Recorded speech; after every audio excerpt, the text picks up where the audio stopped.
Vamos a leer el capítulo 10. Por favor, sígame con su Biblia. Hermanos, ciertamente el anhelo de mi corazón y mi oración a Dios es por Israel, es para salvación. Porque yo les doy testimonio de que tienen celo de Dios, pero no conforme a ciencia.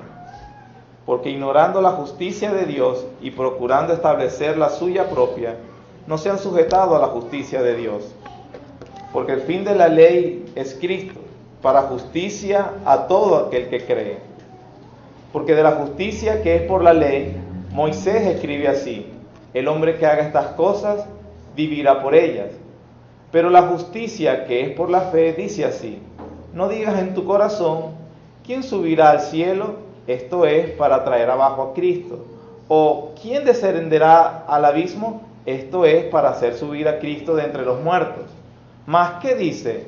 Cerca de ti está la palabra, en tu boca y en tu corazón.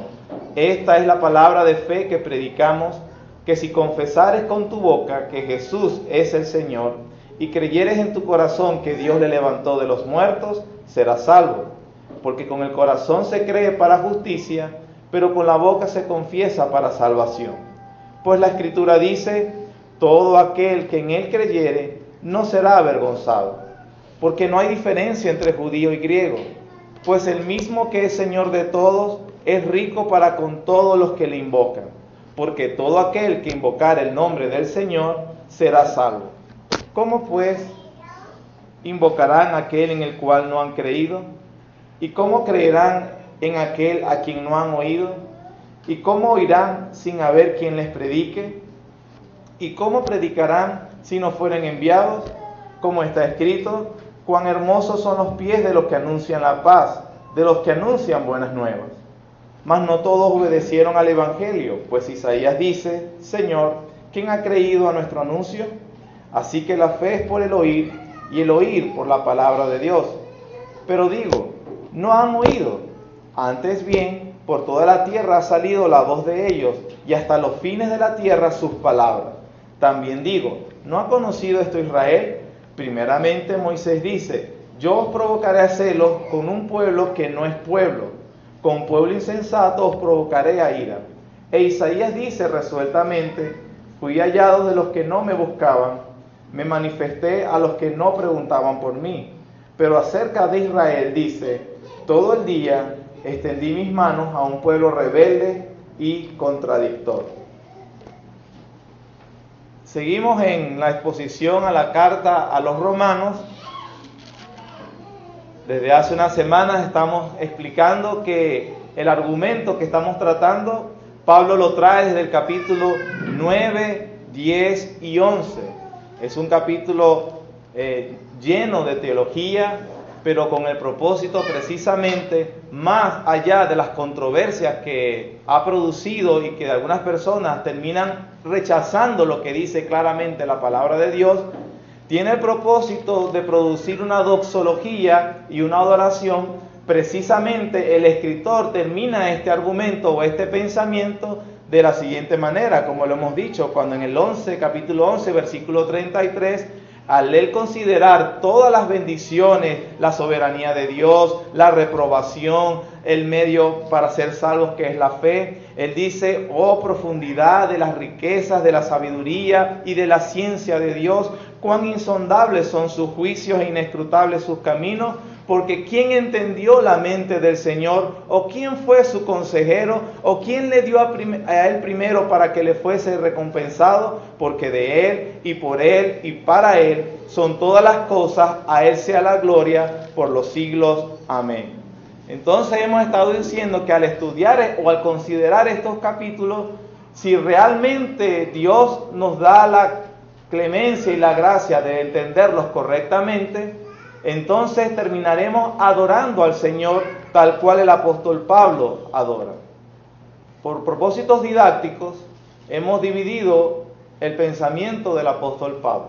Estuvimos estudiando el capítulo 9 y él aquí ha estado enumerándonos de cómo la incredulidad de Israel no contradice ni las promesas de Dios, no impugna la persona de Dios, la justicia de Dios, no contradice las Escrituras y tampoco contradice el medio que Dios desde siempre estableció para que los hombres pudieran ser justificados ante Él.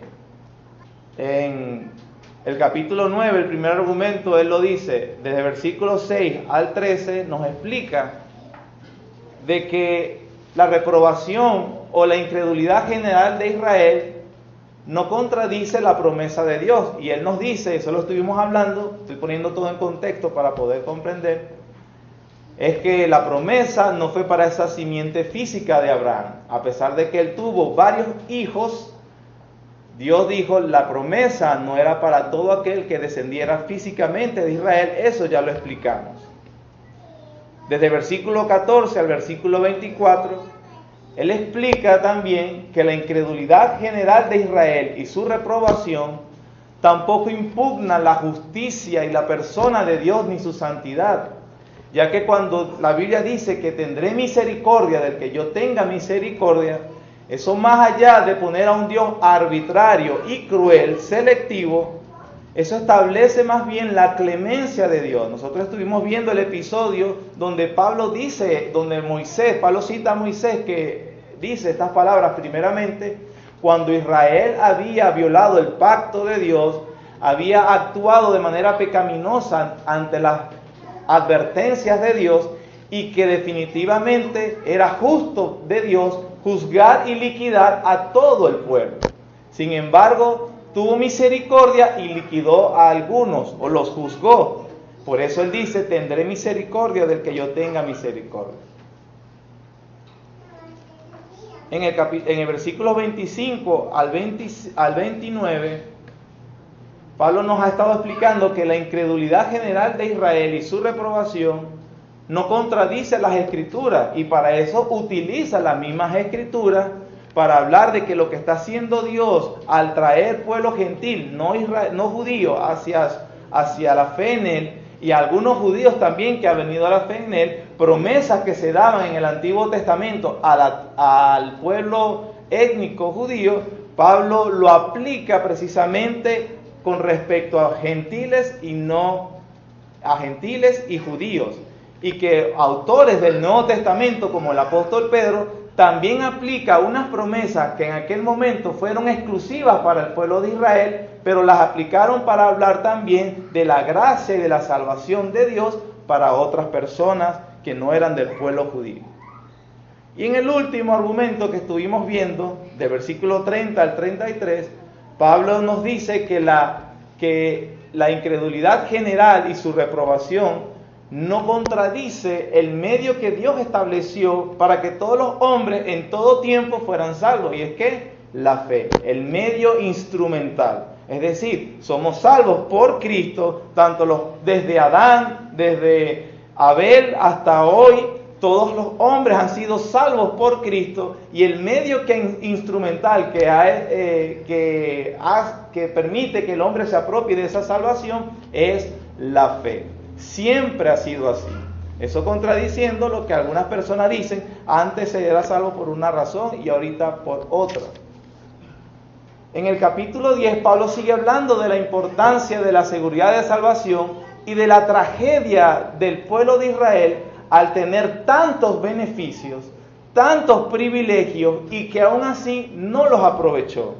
Y nosotros podemos comprender que hoy en día es igual estar en el pueblo de Dios, tener privilegios, tener la bendición de escuchar la palabra de Dios, tener la bendición de comprender lo que dice la Biblia, tener la bendición de estar en una iglesia donde comprendemos lo que dice la palabra de Dios. Eso no asegura nuestra salvación, por cierto.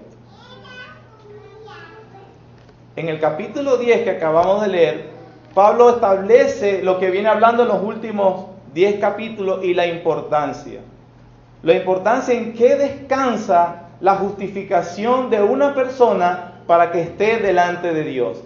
Y así como Israel no podía echar mano de su historia religiosa, de su elección, de los privilegios que tuvo desde su propia fundación, ninguna persona hoy puede echar mano de esos privilegios, de los privilegios que tenemos.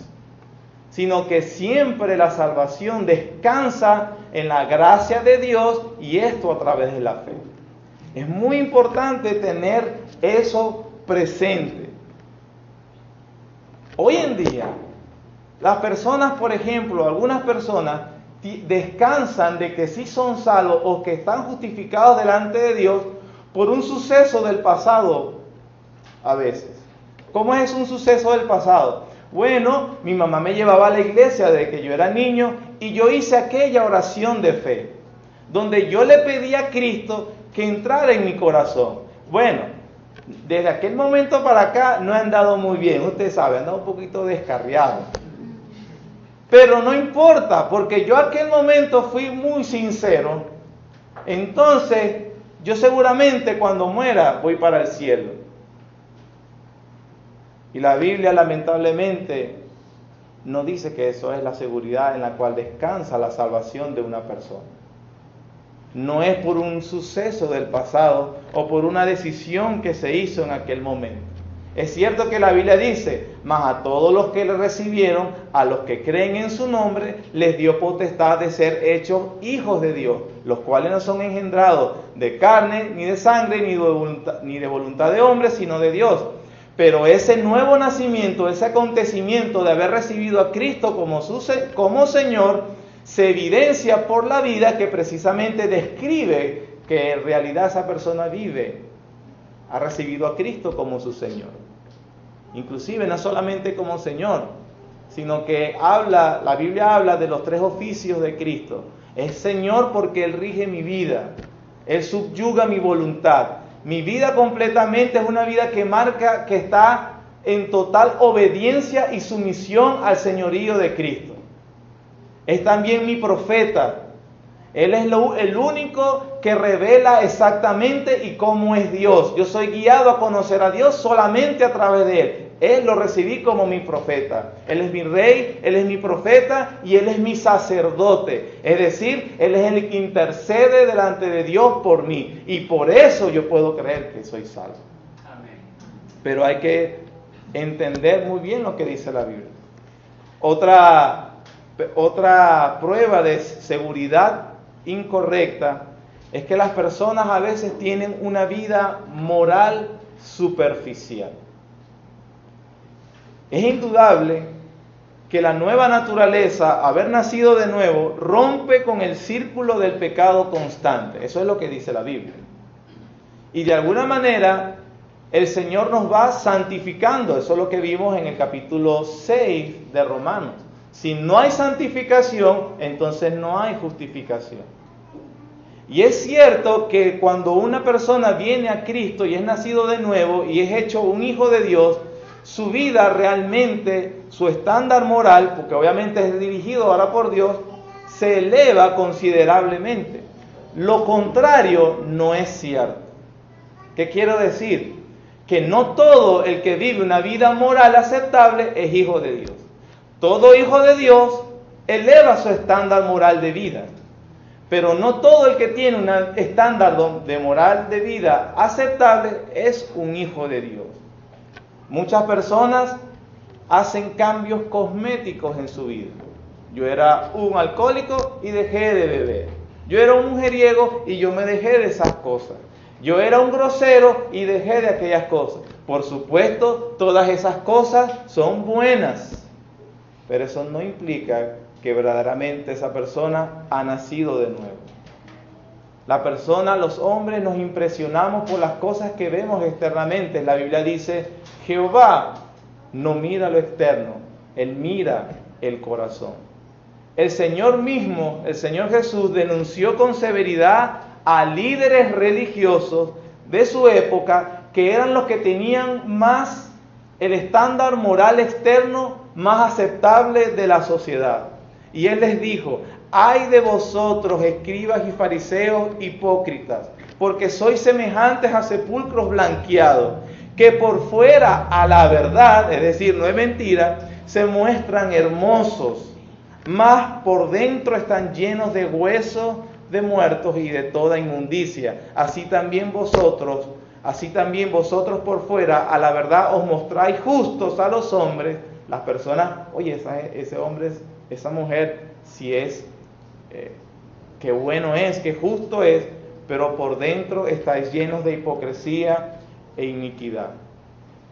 Las personas pueden tomar comportamientos que externamente reflejan tal vez espiritualidad, pero Dios, que conoce el corazón, sabe que no es verdad. El ejemplo más claro que yo puedo considerar ahorita en el Nuevo Testamento es del joven rico que le llegó al Señor Jesús: Maestro bueno, ¿qué haré para tener la vida eterna? El Señor le habló del estándar moral de Dios, de la ley. ¿Y cuál fue la respuesta de este joven? Todo eso lo he guardado desde mi juventud. Yo hago todo lo que se me dice. Yo soy muy obediente. Hago bien esto, yo hago bien aquello. Pero cuando el Señor de verdad puso el dedo en la llaga, ¿qué hizo este joven?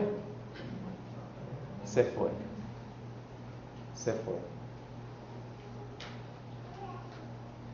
Un comentarista dice en ese episodio: la idea de obtener la vida eterna mediante la observación externa de la ley resultará inaceptable para una conciencia inquisitiva. Este joven afirmaba, y sin duda estaba convencido, que había cumplido la ley. Todo esto lo he guardado desde mi juventud, llegó a decir él. Y aún así se sentía completamente insatisfecho. Su corazón dudaba y ciertos sentimientos en su interior le decían que algo faltaba, que sus esfuerzos podrían ser demasiado ineficaces, demasiado escasos para abrirle la puerta al cielo. Y para eso vino a Cristo, para recibir instrucciones y enmendar lo que en verdad estaba defectuoso. Pero a pesar de que el Señor le estaba mostrando la gracia y la misericordia y que Él era la puerta para la salvación, él terminó despreciándola y siguió pensando en su autojustificación.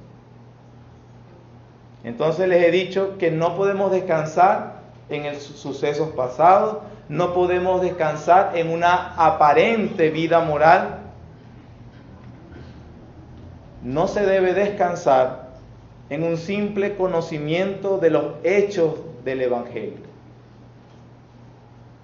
Sobre todo aquellos que tienen como hábito de ir a la iglesia, tal vez desde pequeños, o porque la esposa o el esposo los trajo, o porque escuchan a menudo sermones, o porque simplemente dijeron: los domingos son de Dios y yo voy al culto, a la iglesia, y voy a estar yendo.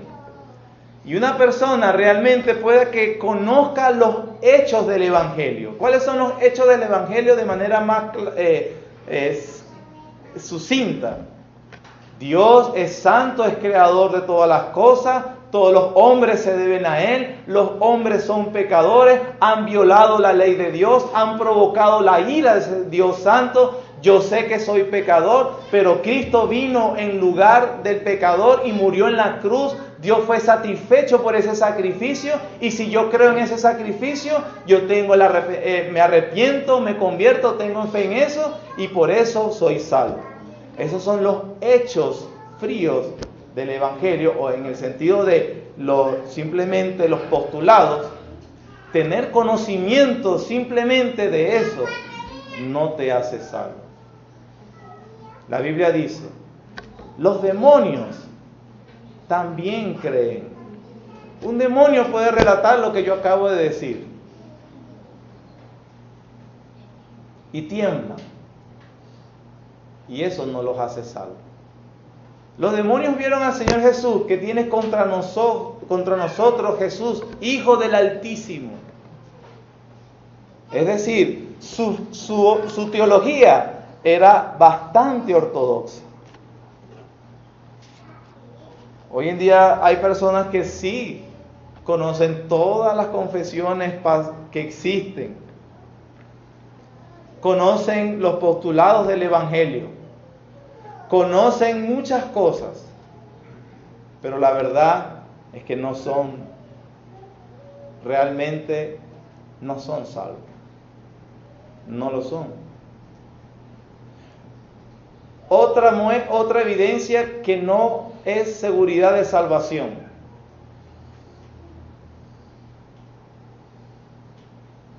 una actividad religiosa en nombre de Cristo. Hay personas que se involucran en actividades de la iglesia. Hay personas que se involucran en hacer cualquier tipo de tarea que en la iglesia o en algún lugar se les puede encomendar y de buena gana lo hacen y se esfuerzan y hacen sacrificios y siguen descansando, que debido a esas actividades están justificados delante de Dios. Eso no es así. La Biblia dice, busque en Mateo, capítulo 10, versículo 4. En el contexto, el Señor ha elegido a los 12 apóstoles. Vean el versículo 4. Simón el cananista y Judas el Iscariote, el que también, ¿qué?, le entregó. A estos 12 envió Jesús y les dio instrucciones diciendo: por camino de los gentiles no vayáis, y en ciudades samaritanos no entréis, sino id ante las ovejas perdidas de las casas de Israel, y yendo predicad diciendo: el reino de los cielos se ha acercado. Sanad enfermos, limpiad leprosos, resucitad muertos, echad fuera demonios. De gracia recibiste, dad de gracia. Esa es una encomienda que el Señor les da en primer lugar a sus 12 apóstoles. Ustedes se dieron cuenta de todo lo que ellos pudieron hacer. ¿Y quiénes estaban ahí? Y entre esos, ¿quiénes estaban ahí? Judas predicaba el evangelio. Judas echó fuera demonios. Judas hizo muchas cosas que hacen los cristianos. Y la actividad religiosa en nombre de Cristo tampoco le aseguró que era salvo. Entonces, ¿qué es lo que nos enseña la Biblia acerca de cuál es el fundamento por el cual una persona puede tener seguridad de salvación?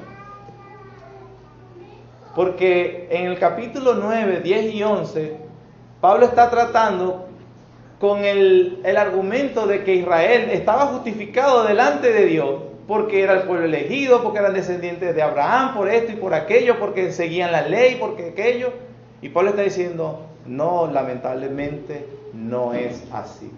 En el capítulo 10 él dice, versículo 1: hermanos, ciertamente el anhelo de mi corazón y mi oración a Dios por Israel es para salvación, porque yo les doy testimonio de que tienen celo de Dios, pero no conforme a ciencia, porque ignorando la justicia de Dios y procurando establecer la suya propia, no se han sujetado a la justicia de Dios. Al igual de que todas estas actividades que estuve nombrando, ciertamente son actividades que verdaderos hijos de Dios se involucran. Lo contrario es también verdad. No todo el que se involucra en todas estas cosas es un hijo de Dios, porque tienen celo de Dios. Según Pablo hablaba de Israel, yo les doy testimonio de que ellos tienen celo de Dios, pero no conforme a ciencia, porque a la final ellos procuran establecer su propia justicia en detrimento e ignorando lo que Dios ha establecido. ¿Cuál es su justicia? Pablo les dice: yo en realidad les doy testimonio de que ellos tienen celo de Dios, con base a su propia experiencia como fariseo, la cual el apóstol admite que ellos, la mayoría de sus compatriotas, vivían siempre con un deseo de querer hacer las cosas agradables a Dios. Ellos no estaban justificados por eso. En otro episodio en Gálatas le dice a los mismos, a la iglesia: porque ya habéis oído acerca de mi conducta en otro tiempo en el judaísmo, que perseguía sobremanera a la iglesia de Dios y la asolaba. Y en el judaísmo aventajaba a muchos de mis contemporáneos en mi nación, siendo mucho más celoso de las tradiciones de mis padres. Por eso él puede decir con propiedad: yo les doy testimonio de que ellos tienen celo de Dios, porque ustedes saben que yo mismo era alguien así. Y yo era, en cuanto a celo, yo superaba las tradiciones que había recibido históricamente de mis padres. Y sin embargo, eso no es lo que me estableció en la seguridad de que estaba justificado delante de Dios. Ese celo, ese activismo, esa manera de comportarse de cierta manera, de buscar y establecer siempre la propia justicia antes que la justicia de Dios. En Hechos capítulo 22 se dice, Pablo vuelve a narrar cómo es esa actitud de los mismos israelitas. En Hechos capítulo 22, versículo 23, él dice lo siguiente: y como ellos, Hechos capítulo 22, versículo 23, y como ellos gritaban, perdón, me equivoqué en la cita, pero el capítulo 26 sí lo dice, capítulo 26, versículos 24 al 25. Diciéndole estas cosas en su defensa, Festo a gran voz dijo: estás loco, Pablo, las muchas letras te vuelven loco. Mas él dijo: no estoy loco, excelentísimo Festo, sino que hablo palabras de cordura y de verdad. Creo que puse la cita que no era, hermano, quiero disculparme. Pero lo que sí establece es que Pablo en el Hechos habla de que los judíos, cuando hablaba, hacía su defensa ante el pueblo, cuando lo estaban persiguiendo, él les decía: yo soy tan celoso como todos ustedes. Yo les doy testimonio de que son celosos. En Filipenses capítulo 3, él narra su propia experiencia personal también. Filipenses capítulo 3. Versículo 4, él dice lo siguiente: aunque yo tengo también de qué confiar en la carne, si alguno piensa que tiene que confiar en la carne, yo más. Circuncidado al 8º día, del linaje de Israel, de la tribu de Benjamín, hebreo de hebreos, en cuanto a la ley fariseo, en cuanto a celo perseguidor de la iglesia, y en cuanto a la justicia que es de la ley, irreprensible. Si alguien podía decir que habían argumentos para sentirse justificado delante de Dios, ese era el mismo apóstol Pablo. Y en este capítulo de Filipenses 3, él dice que nada de eso lo justificaba ni le daba seguridad.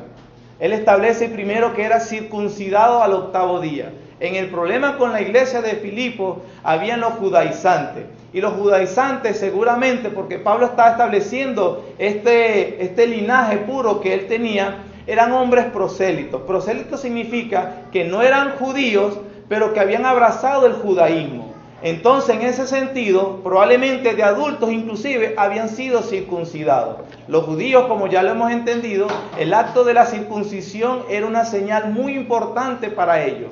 Y Pablo les dice: si la circuncisión es importante, como piensan así todos los judíos, yo no soy como un prosélito que fue circuncidado de adulto. Yo fui inclusive al 8º día, como precisamente manda la ley de Moisés. Después dice otro argumento: de la tribu de Benjamín.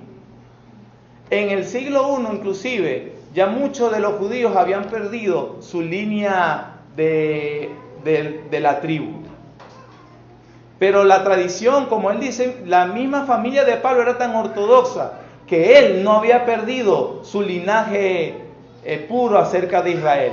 Él decía: yo soy inclusive de la tribu de Benjamín, una de las tribus más emblemáticas de las 12 tribus.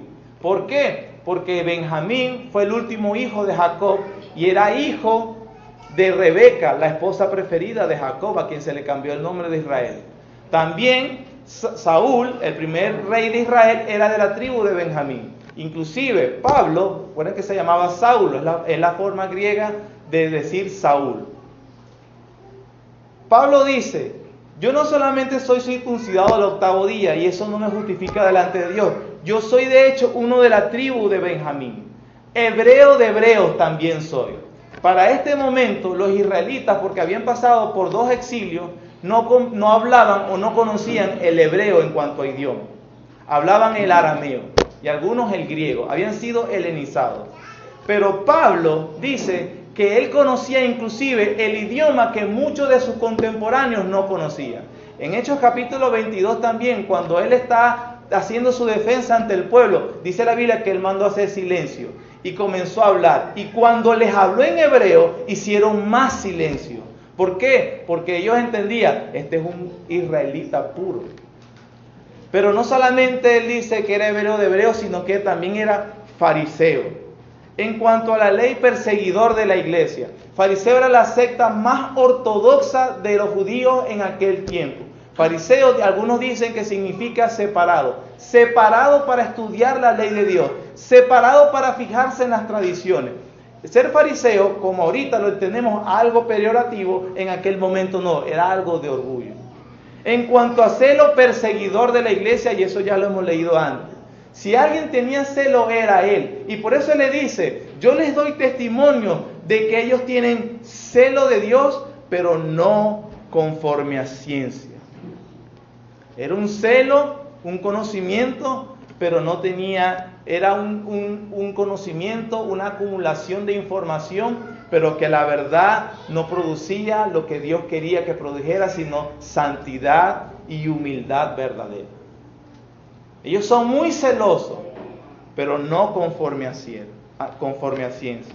¿Por qué Pablo dice eso? Dice la Biblia, porque ignorando la justicia de Dios y a la vez procuran establecer la suya propia. ¿Qué es la justicia de Dios para Pablo en Romanos capítulo 10? Cristo mismo. Versículo 4. Porque el fin o la meta de la ley es Cristo, para justicia a todo aquel que cree. O en el capítulo 3, 21, que dice, pero ahora, aparte de la ley, se ha manifestado la justicia de Dios, testificada por la ley y por los profetas. La justicia de Dios por medio de la fe en Jesucristo para todos los que creen en Él, porque no hay diferencia. ¿Por qué los judíos eran réprobos? Porque ignoraban, rechazaban, no aceptaban ¿a quién? A Cristo, que era su justicia. Y ellos asumían sus tradiciones. Dios me tiene que reconocer todo lo que yo hago. Dios tiene que tomar en cuenta esto y por eso Dios me tiene que favorecer. Y de esa manera despreciaban a Jesucristo. Y por eso Pablo dice, están perdidos. Al igual que cada persona hoy que pueda decir, Dios tiene que ver que yo vengo a la iglesia. Dios tiene que ver que yo ofrendo. Dios tiene que ver que yo ayudo a los hermanos que en necesidad. Dios tiene que ver que yo me pongo corbata. Dios tiene que ver que yo leo la Biblia. Dios tiene que ver que soy buen esposo, buena esposa, buen padre. Dios tiene que ver esto. Eso no te justifica delante de Dios. Porque al tú mirar eso, estás procurando establecer tu propia justicia y no la justicia de Dios. Pablo, cuando vio todo eso en Filipenses 3, dijo, pero cuantas cosas eran para mi ganancia, que dice, las he estimado como pérdida por amor de Cristo. El fundamento real para que una persona pueda decir que tiene seguridad ante Dios de salvación es simplemente por los méritos de Jesucristo y que se ha abandonado por fe completamente a lo que ha hecho por él delante, a lo que Cristo hizo en la cruz por sus pecados. De otra manera, no tienen seguridad. En el versículo 5 el apóstol comienza a explicar la razón y la facilidad o la sencillez del evangelio. La sencillez. ¿Y por qué él a reprobar a hombres, él no es injusto? Porque la Biblia precisamente aclara de que a pesar de que los hombres como Israel conocen el medio de salvación, Dios le ha dicho cómo es, y esa sencillez el hombre lo rechaza. Versículo 5. Porque la justicia que es por la ley, Moisés escribe así, el hombre que haga estas cosas vivirá por ellas. Pero la justicia que es por la fe dice así, no digas en tu corazón, ¿quién subirá al cielo? Esto es para traer abajo a Cristo. ¿O quién descenderá al abismo? Esto es para hacer subir a Cristo de entre los muertos. Mas que dice, cerca de ti está la palabra, en tu boca y en tu corazón. Esta es la palabra de fe que predicamos. Que si confesares con tu boca que Jesús es el Señor y creyeres en tu corazón que Dios le levantó de los muertos, serás salvo.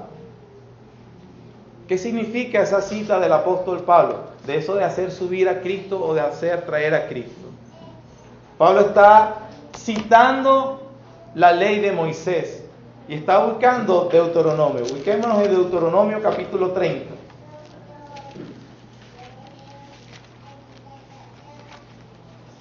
Y el capítulo 8, para poder entender estas palabras.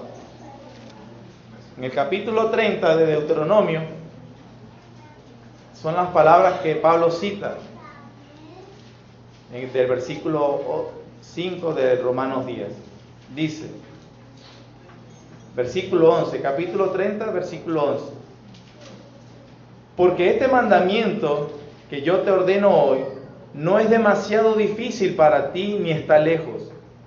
No está en los cielos para que digas, ¿quién subirá por nosotros al cielo y nos los traerá y nos los hará oír para que lo cumplamos? Ni está al otro lado del mar para que digas, ¿quién pasará por nosotros al mar para que nos los traiga y nos los haga oír a fin de que lo cumplamos? Porque muy cerca de ti está la palabra, en tu boca y en tu corazón, para que la cumplas.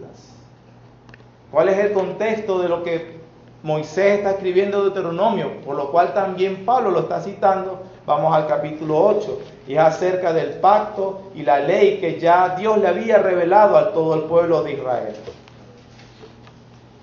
En el capítulo 8, versículo 17 al 18 dice lo siguiente: y digas en tu corazón, mi poder y la fuerza de mi mano me han traído esta riqueza, sino que acuérdate de Jehová tu Dios, porque Él te da el poder para hacer las riquezas, a fin de confirmar su pacto que juró ante tus padres, como en este día.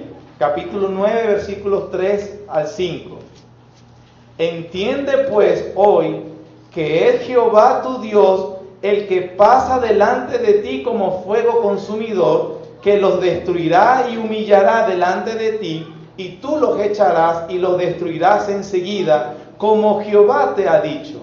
No pienses en tu corazón cuando Jehová tu Dios te haya echado de delante de ti, diciendo, por mi justicia me ha traído Jehová a poseer esta tierra. Pues por la impiedad de estas naciones Jehová las arroja de delante de ti. No por tu justicia ni por la rectitud de tu corazón entras a poseer a la tierra de ellos, sino por la impiedad de estas naciones Jehová tu Dios las arroja de delante de ti, y para confirmar la palabra que Jehová juró a tus padres Abraham, Isaac y Jacob. Y el capítulo 7 de Deuteronomio, versículos 6 al 10 dice, porque tú eres pueblo santo para Jehová tu Dios. Jehová tu Dios te ha escogido para hacerle un pueblo especial, más que todos los pueblos que están sobre la tierra.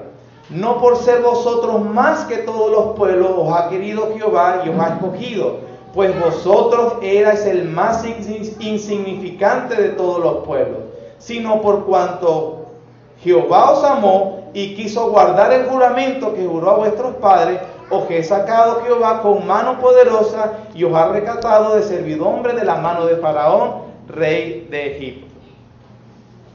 Sintetizando, Pablo cita en Romanos unas palabras de Moisés, hablándole al pueblo, recordándole, tú entras a la tierra prometida, tú vas a ganar y vas a echar a esas naciones de delante de ti por misericordia y por gracia. No es por tu justicia. No digas que eres muy capaz. No digas que Dios te está recompensando. No, tú eras el pueblo más insignificante de todos. Yo te he dado esto. En esa confirmación de la ley y del pacto, en el capítulo 30 dice, le enumera las bendiciones y le enumera las maldiciones si ellos fallaban. Pero cuando se arrepintieran, entonces Él les iba a dar otra vez las bendiciones que les había prometido. Y por eso Él dice, no digas, ¿quién subirá al cielo para saber estas cosas? Esto es muy encumbrado, muy alto. Yo nunca lo hubiese entendido. No, está cerca de ti la palabra. Yo te la he revelado, te la he hecho entender. Simplemente actúa conforme a ella.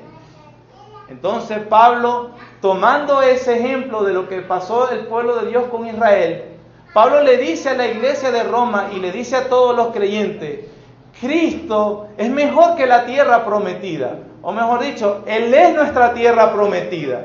Y no vas a entrar allá por tu propia justicia. No digas, porque Dios me recompensó, porque yo soy un buen cristiano, porque soy una buena esposa, porque soy un buen esposo, porque soy un buen papá, porque voy a la iglesia. No, no digas eso. No es por tu propia justicia, es porque Dios te amó y te dio su gracia por medio de la fe, es que entra. Y por eso Él dice acerca de Israel, no digas, ¿quién subirá al cielo? ¿Quién va a saber esto? ¿Cómo? Eso es muy encumbrado, es muy profundo, es ininteligible. Y Pablo dice, no, cerca de ti está la palabra, en tu boca y en tu corazón. Si confesares con tu boca que Jesús es el Señor y creyeres en tu corazón que Dios le levantó de los muertos, serás salvo.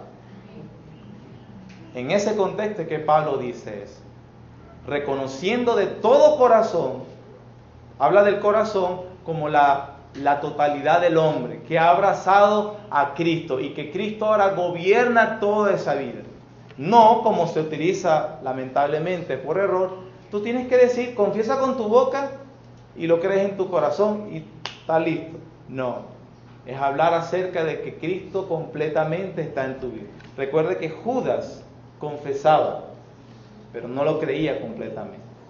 Entonces no se trata de confesar, no se trata de que le digamos a la gente, repita este versículo, repita esta oración.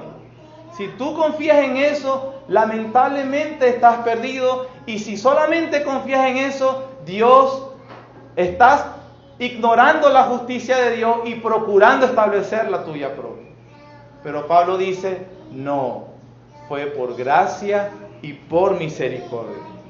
Y por eso es que él dice, si confesares con tu boca, pues la Escritura dice, versículo 11, todo aquel que en él creyere no será avergonzado. Y para establecer precisamente lo que ya la Biblia dice, todo aquel que en él creyere, todo aquel que confíe en lo que dice la Biblia, todo aquel que confíe en la promesa de Dios, Pablo da 3 frases en el versículo 12 para confirmar lo que dijo en el versículo 11. ¿Por qué? Porque no hay diferencia entre judío y griego, la número 1. Acuérdense que el problema entre los gentiles y los judíos, Pablo dice, no hay diferencia, todo aquel que invocar el nombre del Señor será salvo, sea judío, sea griego, no hay diferencia.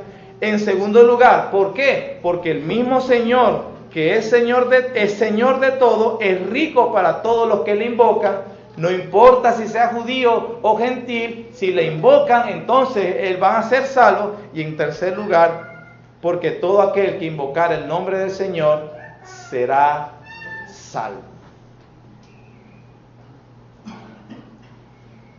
Esta comprensión que he tratado de describir es para explicar, porque en el capítulo 9 se dice que Israel ha sido reprobado, en su mayoría. Dios es injusto nuevamente. Pero en el capítulo 10 Pablo nos explica que esa reprobación Israel es totalmente responsable. Porque Dios le reveló, solo cree en Cristo y será justificado delante de Dios. Y ellos lo despreciaron.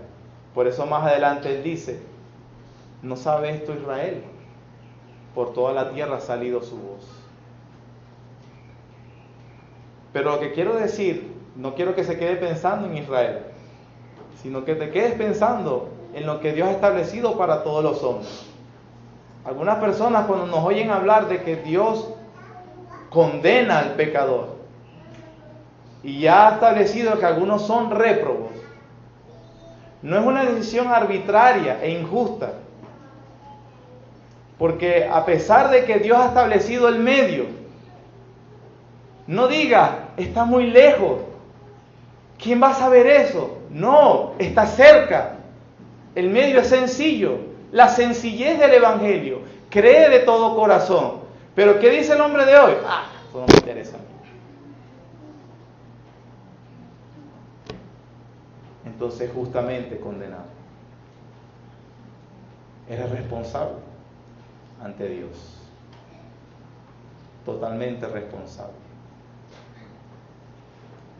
El punto es que a través del capítulo 10 Pablo nos ha estado enseñando la clemencia y la bendición de Dios al establecer como el medio para apropiarnos de la salvación de Dios en algo tan sencillo como la fe. ¿Y qué es la fe? No es meritoria, es una verdad autovaciante porque no ofrezco nada, es extender una mano vacía para recibir lo que Dios hizo. Le da solo méritos a Dios, le da solo la gloria a Dios. Es solamente confiar, deslastrarme de todo tipo de confianza. No es por lo que tú haces, y recuerda eso. No es porque vengas a la iglesia, y repito y repito. No es porque digas que eres bautista reformado. No porque digas que conoces toda la teología de Calvino. Es por fe. O por medio de la fe, es por el Señor Jesucristo. Porque el día que tú crees que lo que tú haces te recomienda la gracia de Dios, caíste de la gracia. Porque todo aquel que invocar el nombre del Señor será salvo. Se confía y se arroja completamente en Jesús. ¿Por qué así? Porque eso le da solo la gloria a Dios. Solo la gloria. Y yo espero, esto lo digo con responsabilidad. A mí a veces me parece que el sitio más peligroso para condenarse al infierno es estar en la iglesia. Es un sitio más privilegiado para los que estamos aquí, porque escuchamos la Biblia, estamos con hermanos, escuchamos la palabra de Dios, escuchamos la palabra acerca de Cristo, porque dice luego que la fe viene por el oír, y el oír por la palabra de Dios, por la palabra acerca de Cristo, la justificación solo por la fe. Y algunos a veces creen que solamente oír o por cumplir, ya estoy justificado delante de Dios. Y así van engañados, como por ejemplo este pueblo se autoengañó, y muchos de nosotros podemos estar autoengañados. Es el sitio más privilegiado, pero a la vez el sitio más peligroso, porque si tú no te has hecho un autoexamen de lo que Dios ha hecho realmente, es posible que no haya sido justificado. Pero, ¿qué dice la Biblia? Cerca de ti está la palabra, en tu boca, en tu corazón. Si confesares con tu boca que Jesús es el Señor y creyeres en tu corazón que Dios le levantó de los muertos, serás salvo. La sencillez del Evangelio. La sencillez. Padre, gracias te damos, porque el mundo no conoció a Dios por la sabiduría de Dios, sino que te agradó, Señor, salvar a los creyentes por la locura de la predicación. Señor, ayúdanos, porque ciertamente no estoy diciendo que no cuesta nada, costó la vida del unigénito. El Señor Jesucristo vivió la vida que para nosotros era imposible. Fue a la cruz, recibió tu ira, resucitó al tercer día. Él es la propiciación por nuestros pecados. Y la confianza que tenemos solamente en ti, Señor, en lo que hizo nuestro Salvador. Dice tu palabra, la fe. No confiar en absolutamente más nada, sino que solo en Jesucristo, Señor. Es el método para que los hombres sean salvos. Gracias, Señor, porque lo difícil lo hizo Cristo. Y nos abrió el camino. Y lamentablemente, por la ceguera del pecado, Señor, muchos de los que están aquí, es posible que no vean la puerta, no vean el camino. Ayúdanos a estar claros, Señor, de no establecer nuestra propia justicia e ignorar a Cristo, tu justicia, que por medio de la fe podemos tener salvación. Gracias por tu palabra, Señor.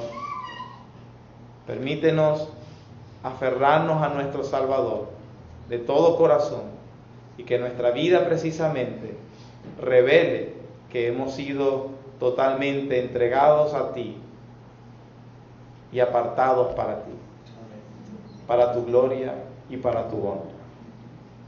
Permítenos meditar siempre en estas verdades, que no se olviden fácilmente, Señor. Permítenos tenerlas en nuestro corazón y en nuestra mente. Y salva a aquellos que no son salvos, para tu gloria, Señor. Ayúdanos a prepararnos también para seguir adorándote a través del sacramento de la cena. En el nombre de Jesús.